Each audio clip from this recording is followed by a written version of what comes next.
जय हिंद साथियों, स्वागत है आप सभी का आपके अपने चैनल तैयारी तक पे। इस वीडियो में अपन देखेंगे जो अपनी सीरीज चल रही है राजस्थान का भूगोल, और उसका पहला चैप्टर है सामान्य परिचय। उसमें अपन ने पहले भाग में देखा था राजस्थान की अवस्थिति एवं विस्तार, जिसमें से अपन ने अक्षांश देशांतर देख लिया और राजस्थान विश्व के संदर्भ में कहाँ है, भारत के संदर्भ में कहाँ है, ये सब देख लिया अपन ने। अगर वो वीडियो देखना चाहते हो तो आप डिस्क्रिप्शन में लिख दिया हो, वहाँ जाके आप देख लेना।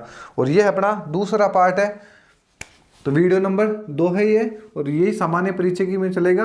और अपन ने छोड़ा था कर्क रेखा पर, कर्क रेखा जिसे बोला जाता है कैंसर लाइन,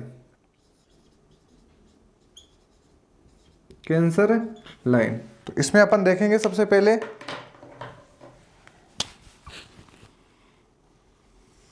कर्क रेखा विश्व में कितने देशों से गुजरती है। विश्व में, तो विश्व में ये कर्क रेखा गुजरती है 17 देशों से। विश्व में कर्क रेखा गुजरती है 17 देशों से। और भारत में गुजरती है, भारत में ये 8 राज्यों से गुजरती है। भारत में ये 8 राज्यों से गुजरती है। और अपना राजस्थान में 2 जिलों में गुजरे, राजस्थान में 2 जिला में गुजरे। तो आप सब पहले तो देखा आप भारत में कर्क रेखा की स्थिति कहीं कहीं है। और भारत में देखबा के लिए अपन बनाना पड़ेगा थोड़ा सो मैप।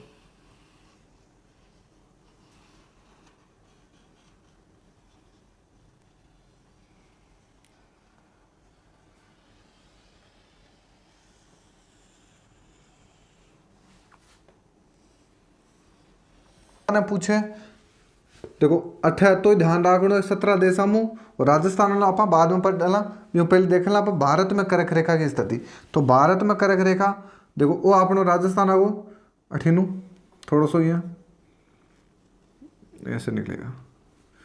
तो ये राजस्थान इधर आ गया,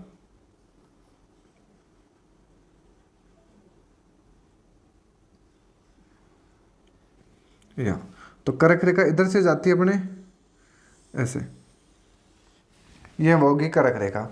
अब कर्क रेखा से पूछा आपसे कि कर्क रेखा की लंबाई कितनी है, तो देखो यहाँ से लेकर यहाँ तक कर्क रेखा की लंबाई है वो है 2934 किलोमीटर। और भारत की अरुणाचल प्रदेश को की भी तो है है अपना गौरव होता। आ दोनों के बीच का दूरी है 2933 किलोमीटर, और एक ही है 2934 किलोमीटर। आ ध्यान रख दो।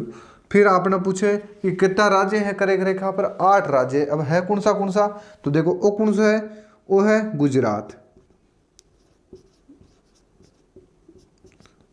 पूछा जाता है कि कर्क रेखा किस किस राज्य से होकर गुजरती है और किस से नहीं गुजरती, तो ये कुछ ध्यान रखना। फिर ये है अपना राजस्थान, ये है राजस्थान। राजस्थान के बाद में मध्य प्रदेश, यानी राजस्थान के बाद में किससे गुजरती है, मध्य प्रदेश से। और मध्य प्रदेश के बाद छत्तीसगढ़, और छत्तीसगढ़ के बाद में झारखंड, और इधर आ गया पश्चिम बंगाल, और ये आ गया इधर त्रिपुरा, और इधर आ गया मिजोरम। तो ये गिन लेना 8 हो जाएंगे। तो यहाँ से गुजरात और अंतिम छोर आ गया मिजोरम। अगर ऐसे पूछे तो कैसे भी घुमा फिरा के पूछे तो आप आराम से कर दोगे।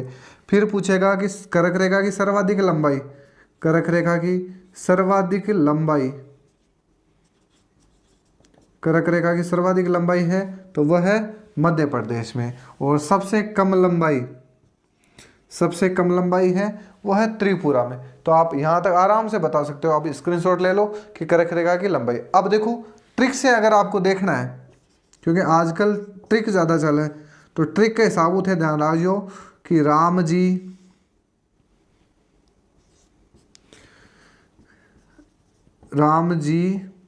36,000, हजार को हमारे गाँवों में झार बोलते हैं, झार पेटीएम कर दो, पीटीएम। ये हो गया शॉर्ट में, आजकल शॉर्ट का ज़माना है तो पीटीएम कर दो। मतलब का मतलब राजस्थान, मध्य प्रदेश, गुजरात, छत्तीसगढ़, झारखंड, पश्चिम बंगाल, त्रिपुरा और मिजोरम। तो ये 8 राज्य हो गए जहां से कर्क रेखा गुजरती है। अब ले लो आप स्क्रीनशॉट और उसके बाद में देखेंगे अपन राजस्थान के संदर्भ में।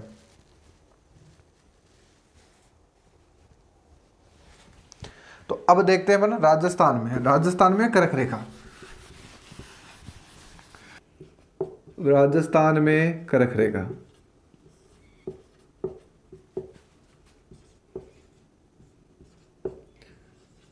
राजस्थान में कर्क रेखा, तो आप राजस्थान को मैप बना लें। आप देखो छोटा सा,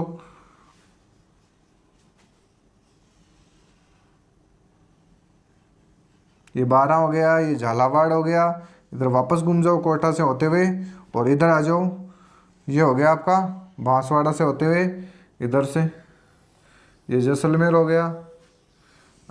बन गया अपना मैप, काम चलाओ। ज़्यादा तो अच्छा बनाना नहीं आता मेरे को, लेकिन काम चला ही बन जाएगा, जिससे अपना काम चल जाएगा।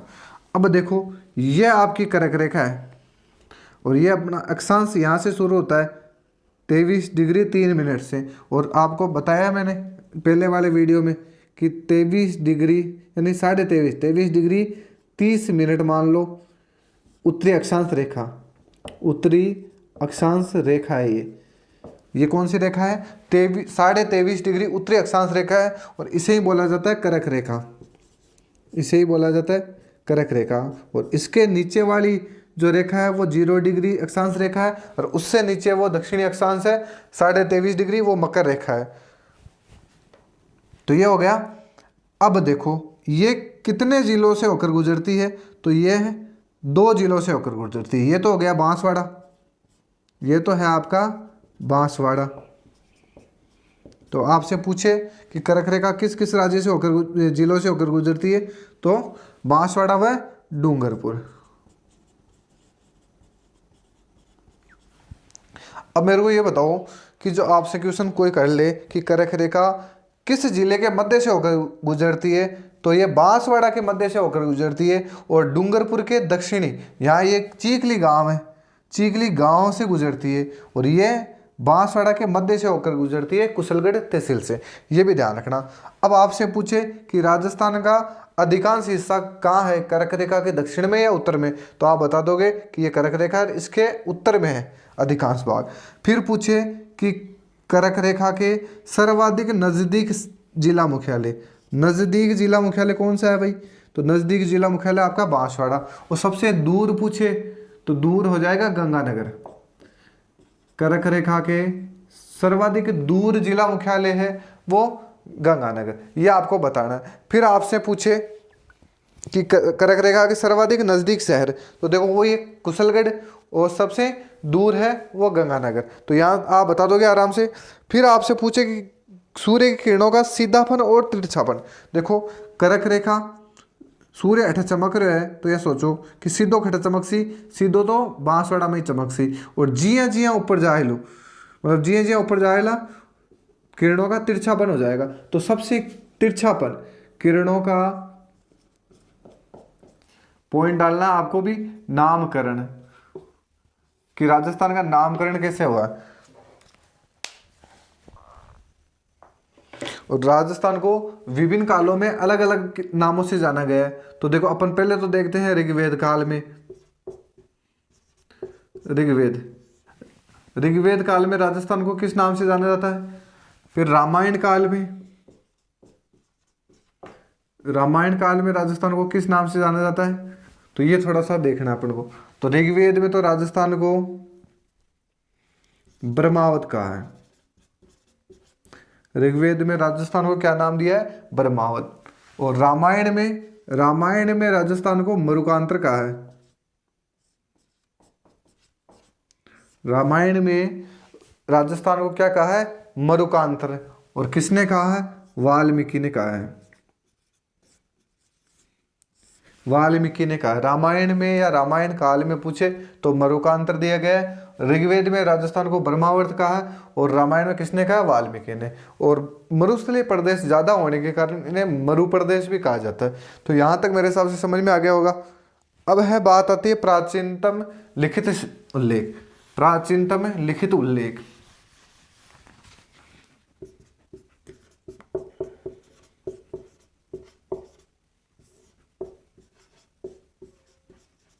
प्राचीनतम लिखित उल्लेख। प्राचीनतम लिखित उल्लेख सबसे पहले किसमें मिलता है? तो राजस्थान का सबसे पहले प्राचीनतम उल्लेख मिलता है, वो मिलता है बसंतगढ़ शिलालेख में।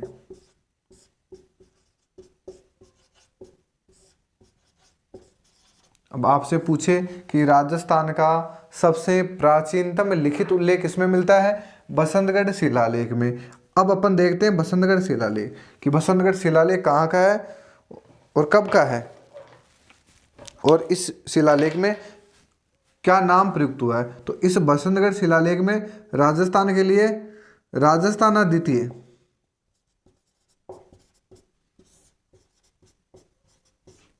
राजस्थाना या द्वितीय ये नाम प्रयुक्त हुआ है।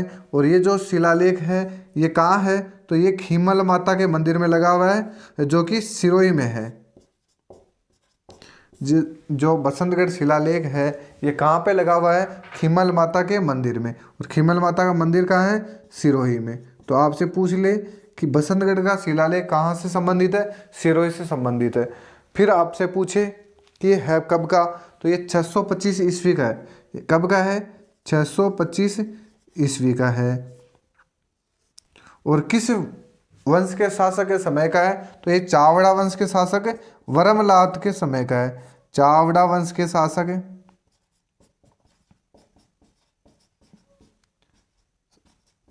वर्मलात के समय का है। तो आप देख सकते हो कि राजस्थान का सबसे लिखित उल्लेख किसमें मिलता है? लिखित प्राचीनतम उल्लेख तो वो मिलता है बसंतगढ़ शिलालेख में। और क्या नाम मिलता है इसमें? राजस्थाना द्वितीय।